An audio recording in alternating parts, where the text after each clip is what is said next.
नमस्कार दोस्तों, स्वागत है आपका आज के मुख्य समाचार में, जिसमें सबसे पहली बड़ी खबर में जिक्र बिहार के विधानसभा चुनाव का, जहां पर कांग्रेस पार्टी का बड़ा दावा, बिहार में महागठबंधन की आंधी, नीतीश का जाना तय और तेजस्वी यादव बनेंगे बिहार के अगले मुख्यमंत्री। इसी के साथ दूसरी बड़ी खबर में आपको बताएंगे कि तेजस्वी यादव का सीएम नीतीश पर वार, पूछा कि जब प्रवासी मजदूर फंसे थे तब इनका हेलीकॉप्टर कहाँ था। और तीसरी बड़ी खबर में जिक्र होगा शत्रुघ्न सिन्हा का, जिन्होंने कहा कि मोदी जी का वादा 2 करोड़ जॉब का था, तेजस्वी के 10 लाख पर सवाल क्यों। तो दोस्तों, हर एक खबर की गहराई में आपको ले जाएंगे, लेकिन उससे पहले अगर आपको भी ऐसा लगता है कि बिहार की जनता बदलाव चाहती है तो आप अभी इस वीडियो को लाइक कीजिए और इस लाल बटन को दबा के इस चैनल को फ्री में सब्सक्राइब करके घंटी बजाकर कमेंट में लिखिए जय हिंद। दोस्तों, रुक करते हैं तमाम बड़ी खबरों की तरफ। कांग्रेस का दावा, बिहार में महागठबंधन की आंधी, नीतीश का जाना तय, तेजस्वी बनेंगे मुख्यमंत्री। जी हां दोस्तों, पूर्व केंद्रीय मंत्री और कांग्रेस के वरिष्ठ नेता राजीव शुक्ला ने कहा है कि बिहार का यह चुनाव देश की दशा और दिशा तय करेगा। देश की निगाहें बिहार विधानसभा चुनाव पर टिकी हुई हैं। इस बार महागठबंधन की आंधी है। जो आंधी 2014 में नरेंद्र मोदी की थी, वही आंधी आज मुझे तेजस्वी यादव की नजर आ रही है। राजीव शुक्ला सोमवार को पटना में मीडिया के साथ बात कर रहे थे। राजीव शुक्ला ने कहा कि जनता तेजस्वी यादव को मुख्यमंत्री पद पर देखना चाहती है। कांग्रेस नेता ने कहा कि बिहार में नीतीश सरकार के जाने की आहट सुनाई देने लगी है। भाजपा को यह आहट सबसे पहले सुनाई दी है। यही वजह है कि उसने अपने प्रचार के बैनरों से, पोस्टरों से मुख्यमंत्री नीतीश कुमार की तस्वीरें गायब कर दी है, बताते हुए कहा कि इसमें लोक जनशक्ति पार्टी के चिराग पासवान को लेकर स्थिति स्पष्ट नहीं है। सब आपस में लड़ रहे हैं। दिल्ली में चिराग पासवान एनडीए के साथ सरकार में हैं, लेकिन बिहार में वे एनडीए के नेता नीतीश कुमार को जेल भिजवाना चाहते हैं। एनडीए गठबंधन में इतना झगड़ा है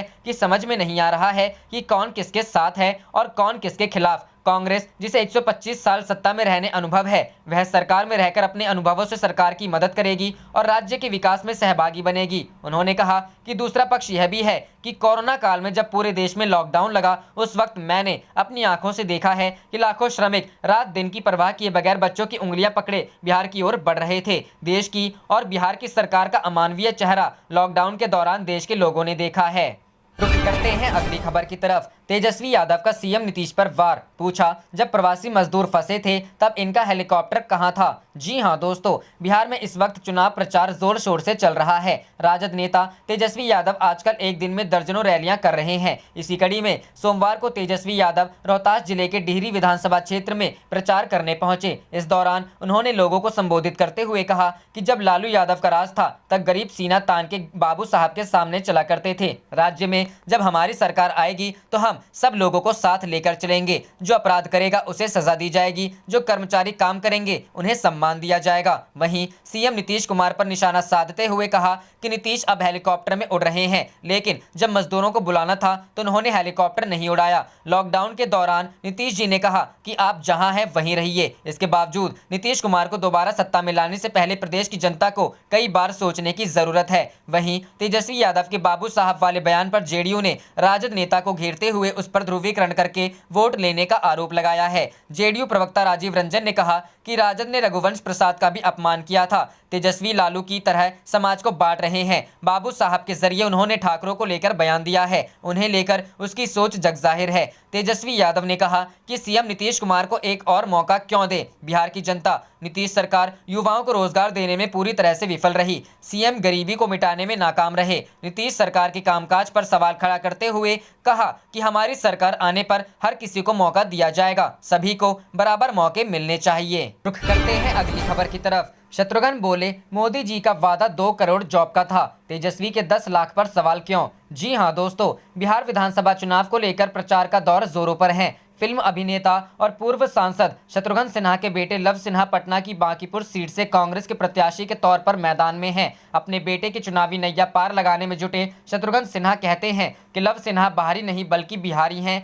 और भारी उम्मीदवार हैं। नीतीश कुमार सरकार से जनता ऊब चुकी है और तेजस्वी यादव में बिहार का भविष्य नजर आ रहा है। शत्रुघ्न ने कहा कि पीएम मोदी ने 2 करोड़ जॉब का था, लेकिन तेजस्वी के 10 लाख पर सवाल क्यों हो रहा है। शत्रुघ्न ने आज तक से बातचीत करते हुए कहा कि लव सिन्हा को बाहरी बताने वाले गलत आकलन कर रहे हैं। लव सिन्हा एक पढ़ा लिखा, समझदार और स्मार्ट प्रत्याशी है। वो 2009 से हमारे लिए चुनाव प्रचार कर रहे हैं और राजनीति की अच्छी खासी समझ रखते हैं और क्षेत्र से भी वाकिफ है। बिहार की आन बान और शान को बनाए रखने वाले बिहारी बाबू के सुपुत्र हैं। शत्रुघ्न अपने बेटे की बड़े अंतर से जीत की उम्मीद लगाए हुए हैं, लेकिन उसके मंत्री बनने का फैसला तेजस्वी यादव पर छोड़ रहे हैं। शत्रुघ्न सिन्हा ने केंद्र सरकार और राज्य सरकार पर अपनी भड़ास निकालते हुए कहा कि नीतीश कुमार मेरे अच्छे मित्र हैं। मैंने कभी उनके बारे में गलत नहीं बोला, पर इस बार उन्हें जनता को बताना पड़ेगा कि बिहार इतना पिछड़ा क्यों है और 15 सालों में नए उद्योग क्यों नहीं लगे हैं। बिहार में सारे बड़े मंत्रालय बीजेपी के पास हैं और पुल का उद्घाटन करते ही वह बह जाता है।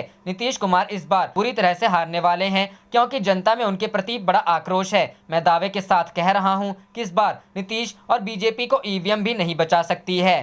रुख करते हैं अगली खबर की तरफ। गठबंधन जीतेगा 150 से अधिक सीटें, सरकार बनने के बाद घोटालों की होगी जांच, सुरजेवाला। जी हां दोस्तों, बिहार विधानसभा चुनाव में महागठबंधन के 150 से अधिक सीटें जीतने की उम्मीद जताते हुए कांग्रेस के वरिष्ठ नेता रणदीप सुरजेवाला ने सोमवार को कहा कि सरकार बनने के बाद प्रदेश में हुए सभी घोटालों की जाँच कराकर न्याय सुनिश्चित किया जाएगा और विकास को बिहार की पहचान बनाया जाएगा। इसके साथ ही सुरजेवाला ने बिहार के मुख्यमंत्री नीतीश कुमार और उप मुख्यमंत्री सुशील मोदी के नेतृत्व पर भी सवाल उठाया। उन्होंने कहा कि प्रदेश की जनता टायर्ड एवं रिटायर्ड नेतृत्व को बदलना चाहती है। बिहार से संबंधित कांग्रेस की चुनाव प्रबंधन समिति के प्रमुख ने पीटीआई भाषा को दिए साक्षात्कार में यह भी कहा कि उनकी पार्टी का लक्ष्य बिहार में व्यवस्था परिवर्तन करना, राज्य के पहले मुख्यमंत्री श्री कृष्णा सिन्हा के दौर वाला शासन फिर वापस लाना और विकास को बिहार की पहचान बनाना है। उन्होंने कहा, बिहार अब नीतीश कुमार एवं सुशील मोदी के टायर्ड और रिटायर्ड नेतृत्व को बदलकर नई ऊर्जा, नई स्फूर्ति और नई उमंग के साथ आगे बढ़ना चाहता है। बिहार चीख चीख कर कह रहा है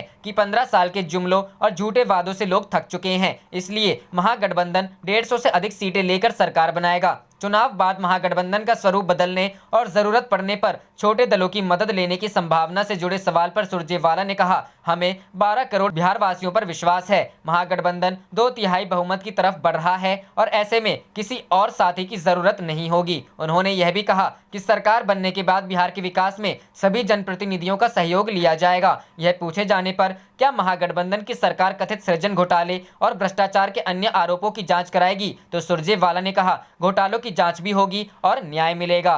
रुख करते हैं अगली खबर की तरफ। बिहार चुनाव के आखिरी 36 घंटों में मुद्दों की भरमार, हवा के रुख से बदलाव के संकेत। जी हां दोस्तों, 36 घंटे बाद बिहार विधानसभा की 71 सीटों पर मतदान शुरू हो जाएगा। जातीय आधार पर वोट करने वाले बिहार में इस बार जाति के अलावा दूसरे मुद्दे जोर पकड़ रहे हैं, जिसने भाजपा और सीएम नीतीश की मुश्किलें बढ़ा दी हैं। रोजगार का सवाल मतदाताओं के सिर चढ़कर बोल रहा है। कोरोना में लॉकडाउन के कारण राज्य में बेरोजगारी चरम पर है। प्रदेश के नौजवानों की इस नब्ज को भांपकर तेजस्वी ने 10 लाख सरकारी नौकरी देने का वादा कर मास्टर स्ट्रोक चल दिया। भाजपा ने इसके जवाब में 19 लाख रोजगार देने की घोषणा कर दी, लेकिन यह घोषणा लोगों के गले उतरते नजर नहीं आ रही है। चुनाव प्रचार के अंतिम दिन तेजस्वी जातीय कार्ड खेलने में पीछे नहीं रहे। यह कहकर ठाकरों के सामने जैसे लालू राज में गरीब सीना तानकर चलता था, उनके राज में भी वह सीना तानकर चलेगा। इसी के साथ महंगाई का मुद्दा भी उछाल दिया है। प्याज नीतीश और मोदी पर भारी पड़ती नजर आ रही है। तेजस्वी के जातीय वाले बयान को भाजपा बड़ा मुद्दा बनाकर तेजस्वी पर हमलावर है। दूसरी तरफ नीतीश लालू के जंगल राज की याद दिलाकर तेजस्वी पर आक्रामक हमला कर रहे हैं। इसके बीच रामविलास पासवान के बेटे चिराग पूरी ताकत से नीतीश का खेल बिगाड़ने में जुटे हैं। शराबबंदी में माफिया को संरक्षण देने का गंभीर आरोप लगाकर जेल भेजने की भी बात कर रहे हैं। भाजपा चिराग को वोट कटुआ बता रही है, लेकिन कोई सीधा हमला करने से बच रही है। माना जा रहा है कि भाजपा चुनाव बाद मौका पड़ते ही नीतीश को किनारे लगाकर चिराग को गले लगा लेगी, परंतु यह इस बात पर निर्भर करेगा कि भाजपा अपने दम पर कितनी सीटें जीतती है। पहले चरण के मतदान से 36 घंटे पहले हवा का रुख राज्य में बदलाव की तरफ इशारा कर रही है। बदलाव किसके पक्ष में होगा, यह चुनाव के परिणाम बताएंगे।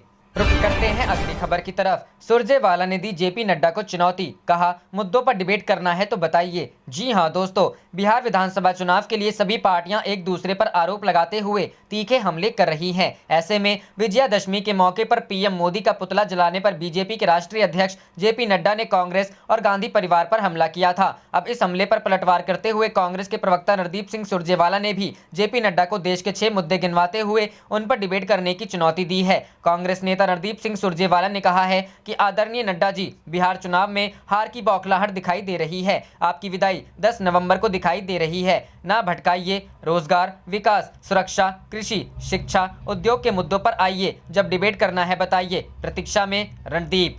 रुख करते हैं अगली खबर की तरफ। वोटिंग से पहले तीखे हुए चिराग पासवान के तेवर, बोले नीतीश कुमार के लिए जेल ही सही जगह। जी हां दोस्तों, बिहार में पहले चरण के मतदान से 2 दिन पहले लोक जनशक्ति पार्टी के राष्ट्रीय अध्यक्ष चिराग पासवान ने मुख्यमंत्री नीतीश कुमार पर हमले तेज कर दिए हैं। पासवान ने नीतीश कुमार पर भ्रष्टाचार का आरोप लगाते हुए करारा हमला बोला है। पासवान ने कहा कि मुझे लगता है कि मुख्यमंत्री के लिए जेल सही जगह है। चिराग पासवान ने समाचार एजेंसी ANI से कहा, ऐसा संभव नहीं कि नीतीश कुमार घोटालों में शामिल नहीं हो। चिराग पासवान की ओर से यह प्रतिक्रिया नीतीश कुमार के कार्यकाल में भ्रष्टाचार करने वालों को जेल भेजने वाले अपने वादे के जवाब में आया है। लोजपा सांसद चिराग पासवान ने कहा, मैंने कहा था कि यदि वे दोषी हैं तो जांच के बाद उनको जेल भेजा जाएगा। ऐसा कैसे संभव है कि मुख्यमंत्री को इतने बड़े पैमाने पर चल रहे भ्रष्टाचार और घोटाले की भनक नहीं है? अगर उन्हें जानकारी नहीं है तो जांच होनी चाहिए। हालांकि लोगों का और मेरा मानना है कि वह इसमें शामिल हैं, वह भ्रष्टाचारी हैं और किसी भी भ्रष्ट